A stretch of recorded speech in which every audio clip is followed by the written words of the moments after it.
추석 명절 이제 끝났지요. 이 추석 명절이고 또 그 위에 다른 명절 때에 목사의 마음에 하나 좀 부담되는 것은 우리 성도들이 이제 사람들 만났을 때에, 일가 친족들을 만났을 때에 빛이 되어줬으면 좋겠다라고는 그런 생각을 가지게 됩니다. 그리고 그리스도의 편지가 되어지고, 그리고 그리스도의 향기가 됐으면 좋겠다라고는 그러한 바람을 가지고 있습니다.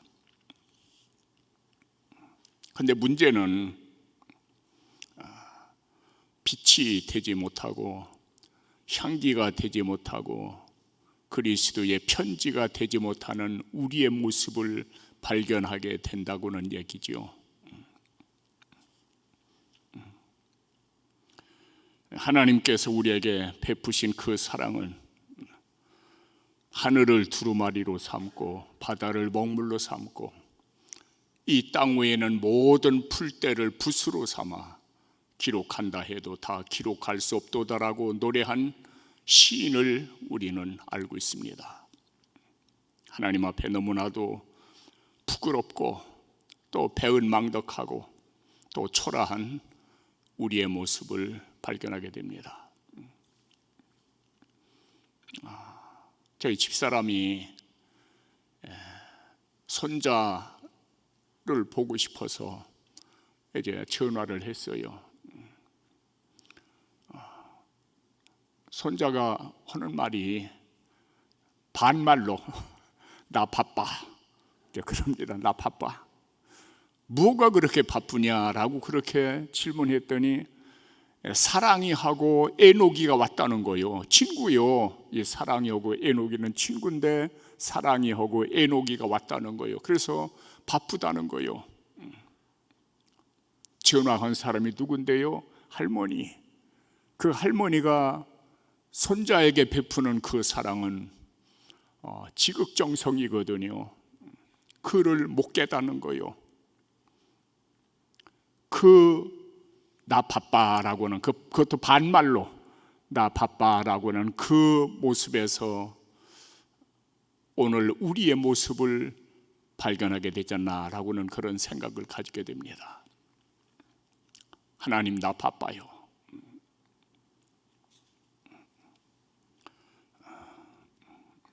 전에 늘 제가 이제 말씀드립니다마는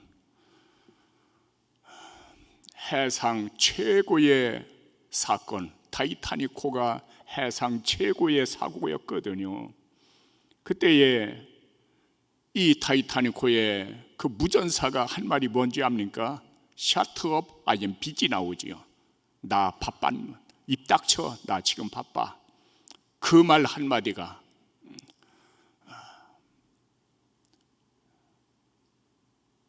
2,700여 명의 사람들을 수장시키는, 수많은 가정들에게 아픔과 고통을 안겨주는 그러한 결과를 초래했지 않습니까?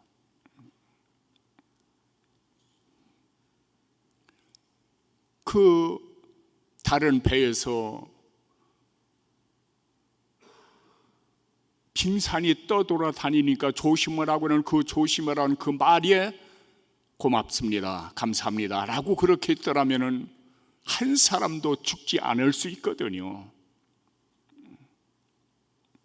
기록에 의할 것 같으면 그 마지막 무전을 보냈던 캘리포니안 호, 그 호가 이 타이타닉 호가 빙산과 부딪혀서 약 2시간 이상 물 위에 떠 있을 때에 그 캘리포니안 호가 10해리 떨어져 있었거든요. 10해리, 1해리가 약 1.8km, 86km인가요? 그 정도 되니까 1시간 내에 도착할 수 있는 거리에 그 배가 정박해 있었던 겁니다.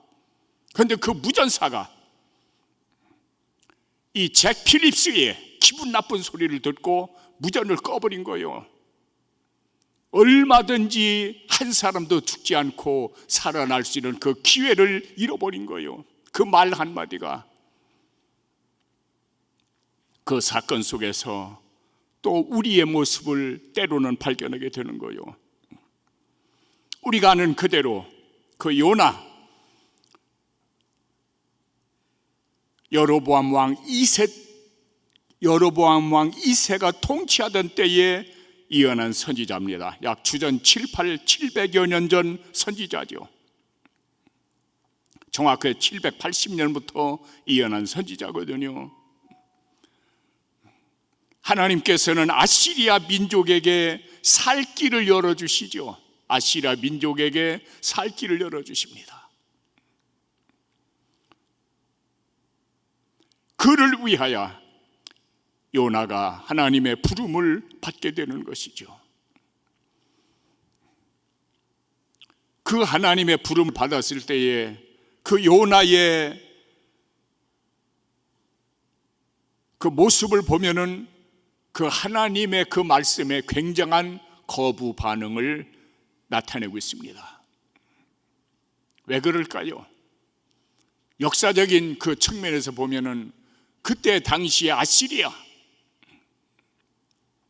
수도였던 니느웨, 이스라엘의 원수입니다. 전쟁에서 포로를 잡으면 포로의 껍질을 벗기는 그러한 잔인한 민족이었습니다. 그러니까 그 아시리아가 망하기를 학수고대하고 있는데 하나님께서는 요나를 통해서 그 수도, 죄악이 하늘에 사무치는 그 민족을 회개케 하기 위한 하나님의 부름이 그렇게 거부 반응이 일어났던 거예요.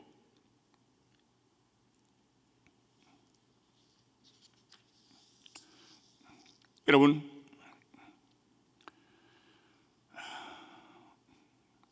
이 에레미야 29장 7절에 보면은 이런 말씀이 기록됩니다.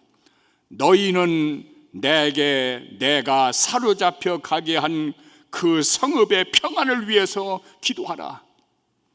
이것은 에레미야가 바벨로니아에 포로로 잡혀가 있던 그 사람들을 향한 메시지입니다.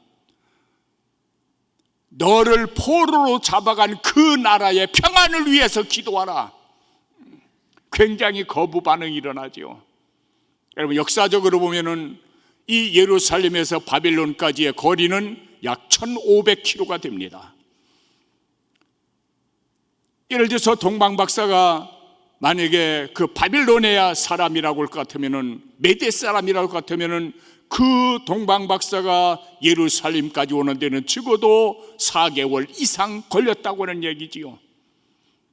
그리고 역사의 기록에 보아도 느헤미야나 에스라가 바빌론으로 바벨론으로부터 페르시아로부터 예루살렘까지 거리가 약 4개월 하나님의 도심을 받았는데도 불구하고 4개월이 걸렸다고 있거든요. 1월달 정월달에 출발해서 5월달에 도착했다고 있거든요. 그러한 먼 거리. 그리고 좀 더 기가 막힌 사실은 그 포로로 끌려갈 때에 아이들이 울으면은 그 우는 아이를 바위에 맺혀서 죽였답니다. 얼마나 잔인한 민족입니까? 그런데 그들의 평안을 위해서 기도하라는 겁니다. 여러분, 그들의 평안을 위해서 기도가 나올까요? 철천지 원수인데, 좀 전에 말씀드린 대로 망하기를 학수고대하고 있는 그러한 민족의 평안을 위해서 기도하라. 이것은 도무지 용납될 수 없는 그러한 하나님의 말씀이지요. 그런데도 하나님께서는 기도하라고 할 때는 누구를 위해서? 바로 너희를 위하여 기도하라는 거예요.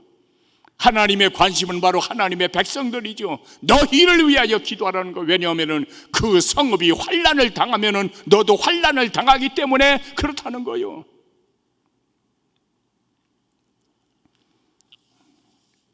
우리는 이 세상 살아갈 때에 상황이 어떻게 변화된지 간에 하나님의 말씀은 결국은 나를 위한 말씀이라고, 나를 살리고 나에게 결국 복 주시기를 위한 하나님의 사랑의 배려라, 그렇게 믿고 이유여하를 막론하고 아멘으로 받아야 될 줄로 믿습니다.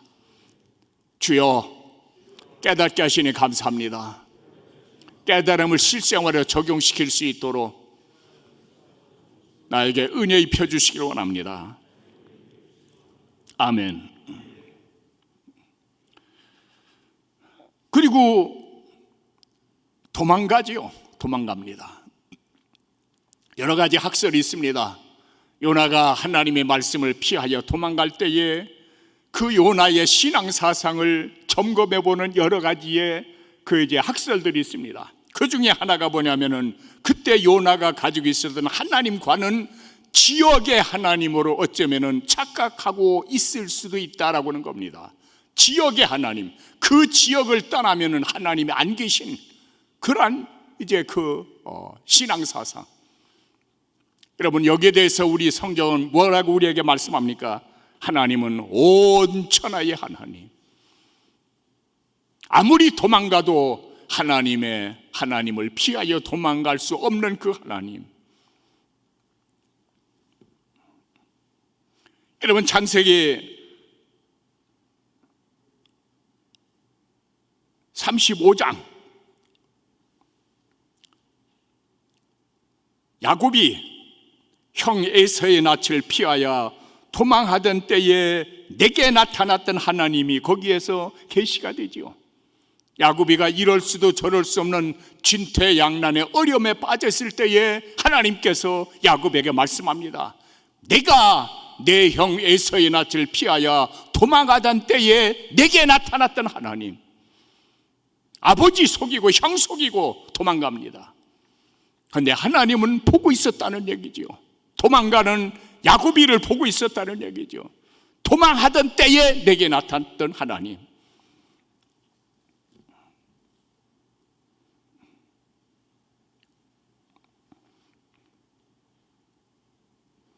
사무엘하 11장 27절에 보면은 다윗이 우리아의 아내 밧세바와의 간음을 행하고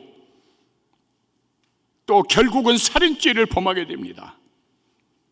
이것은 다윗 왕과 요압 장군 위에는 아무도 몰랐습니다. 그런데 기록에 의하면은 이렇게 기록됩니다. 선지자 나단이 말하기를 여호와 보시기에 악하였더라. 하나님 보시기에 다윗의 행위가, 다윗의 소위가 악하였다는 얘기죠. 하나님은 보고 계셨다는 얘기죠. 사람은 속일 수 있고 사람의 눈은 피할 수 있으나 하나님은 피할 수 없다고는 그 사실이 여기에서도 계시되는 것이죠.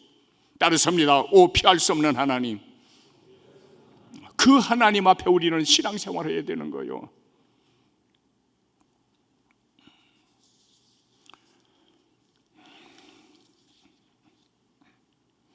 저는 가끔 그런 생각을 합니다.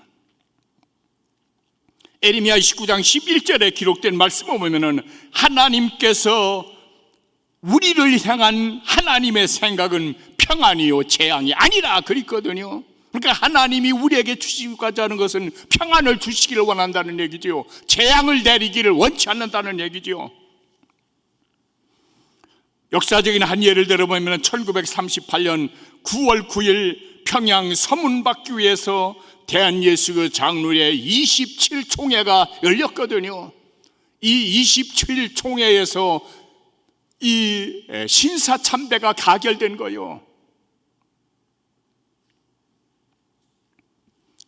이 신사참배가 가결된 후에 하나님이 가장 싫어하는 것이 우상숭배거든요.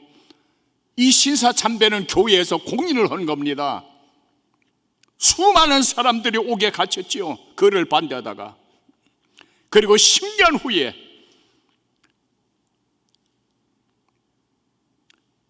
(1948년 9월 9일) 공산당 정권이 들어서게 됩니다.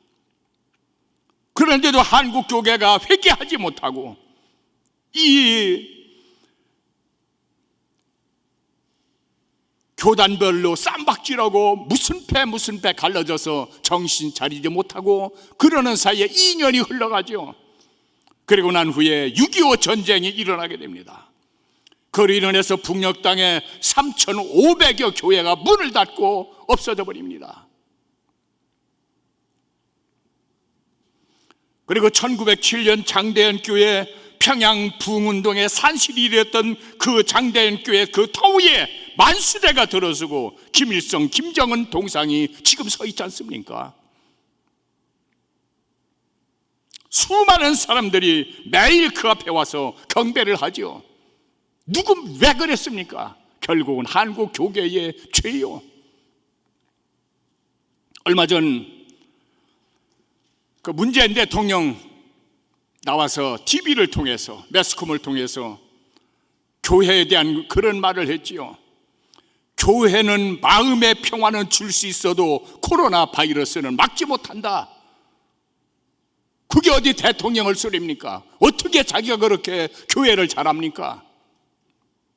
평화는 줄 수 있어도 코로나 바이러스는 막지 못한다. 그렇게 하나님이 무능한 하나님이십니까? 거기에서 말하는 사람 하나 없었어요. 성경은 우리에게 뭐라고 합니까? 나는 치료하는 하나님이다. 시편 91편 7절의 말씀 보면은 1000명이 내 왼쪽에서 10,000명이 내 오른쪽에서 엎드러지나 이 재앙이 내게 가까이 하지 못하리라. 그렇게 말씀하셨거든요. 나는 치료하는 여호와라고. 그가 찔림은 우리의 허물을 인함이고 채찍에 맞음 우리가 나음을 얻었다고. 이것이 하나님의 진리거든요. 그런데 평화는 줄 수 있어도 코로나 바이러스는 막을 수 없다라고요. 기도해야 돼요. 하나님을 폄훼하는 죄악을 범하게 되는 거죠.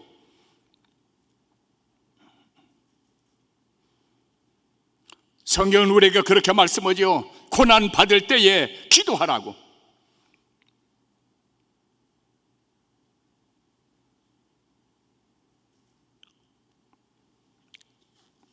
그리고 기쁠 때에 하나님 찬송하라고.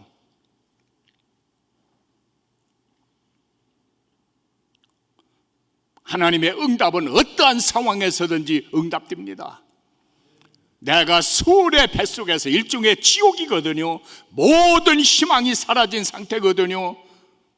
그런 상태에서도 하나님은 응답이 된다는 겁니다. 하나님은 응답하신다는 얘기죠. 왜냐하면 하나님, 나는 빛도 짓고 어둠도 창조하며 나는 평안도 짓고 환난도 창조하느니 나는 여호와라 곧 이 일을 행하는 자라. 그렇게 하나님은 우리에게 말씀하고 계시거든요.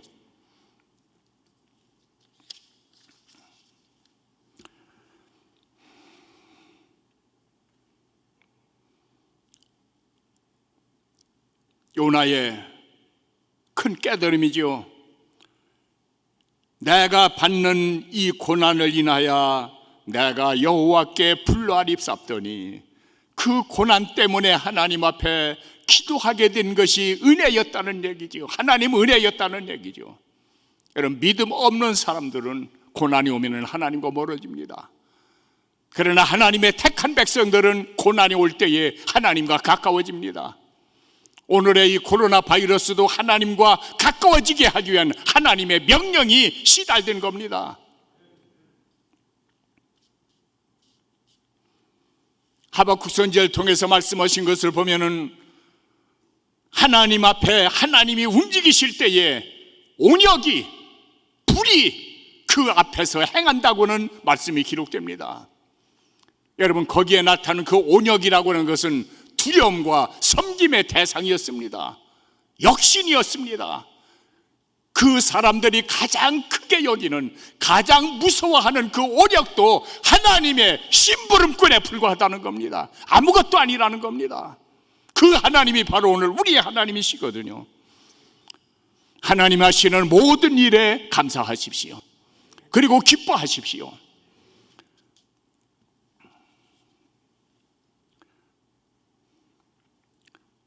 큰 파도와 큰 물결, 우리말에는 주님의 파도와 큰 물결로 그렇게 우리가 보는 성경에는 기록되어 있는데, 가장 완벽하게 번역되어 있다는 킹 제임스 성경이라든지 또 NIV 이제 국제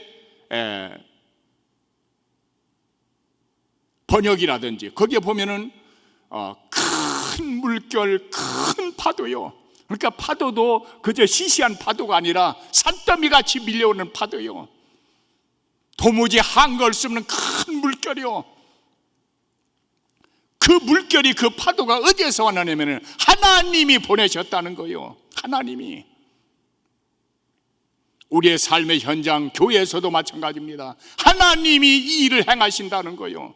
그렇다면 어떠한 상황 속에서도 우리는 전에 말씀드린 것과 마찬가지로 비록 무화과나무가 꽃을 피우지 못하고 포도나무에 열매가 없고 올리브나무에 수고에 열매가 없고 밭에 먹을 것을 내지 못하고 우리의 양떼가 없고 외양간에 소가 없을지라도 하나님으로 말미암아 내가 하나님을 찬양하고 기뻐한다고 그렇게 고백한 하박국의 고백이 오늘 우리의 고백이 되어져야 될 줄 믿습니다. 다른 번역에 보면 무화과 나무가 열매를 맺지 못하고 올리브 농사는 망치고 밭곡식은 나지 않고 우리에 있던 양떼는 없어지고 목장의 소떼가 보이지 않아도 주로 말미암아 하나님 때문에 즐거워하고 기쁜다는 얘기죠. 왜냐하면 이 모든 사건의 배후에 하나님이 살아계시다는 얘기죠. 그 하나님은 우리의 아버지시라는 얘기죠. 어떠한 재앙이 어떠한 고난이 오다 할지라도 그 배후에는 하나님이 계십니다. 하늘과 땅의 모든 권세를 내게 주셨으니, 마태복음 마지막 장 마지막 절에 기록되는 말씀이지요. 하늘과 땅의 모든 권세를 내게 주셨으니 우리를 위하여 십자가에 못 박혀 죽으시기까지 사랑하신 그 주님이 배후에 계시다는 얘기죠. 그렇기 때문에 염려하지 않아도 되는 겁니다. 감사해야 되는 겁니다. 그 주님 앞에 요나같이 기도해야 되는 겁니다. 이 환난이 하나님이 내게 기도하라고 하는 음성이라고 그렇게 생각하고 믿음 없는 자가 되지 말고 믿음 있는 자들이 되어져서 결국 하나님 보시기에 심히 좋았더라 일컬어 받을 수 있는 아름다운 신앙의 유종임을 거둘 수 있기를 내가 다시 한번 주의 이름으로 축원합니다. 마지막에 전도서 8장 11절에 보면은 이런 말씀이 기록되지요. 인간의 모든 악한 일에 징벌이 속히 임하지 아니하므로 인생들이 악을 행하기에 마음이 담대하도다. 기도합니다. 오 하나님, 우리들의 아버지, 이 한국 교회의 죄악이, 우리들의 죄악이 오늘의 이 어려움을 초래했습니다. 이 아픔을, 이란 후회로움을 초래했습니다. 불쌍히 여겨 주시기를 원합니다. 어두워진 심령, 죄악으로 점철된 우리의 심령을 햇빛보다 밝은 성령의 빛으로 환하게 비춰주셔서 저들 자신을 발견하게 하시고 하나님께 가까움이 내게 복이라고 고백한 아삽의 고백이 우리의 고백이 되어지도록 꼭 만들어주시기를 원합니다. 불쌍히 여겨주시기를 원합니다. 우리의 죄악 저주 담당하여 죽으시기까지 우리를 사랑하신 하나님의 아들 예수님 이름으로 감사하며 기도 올립니다.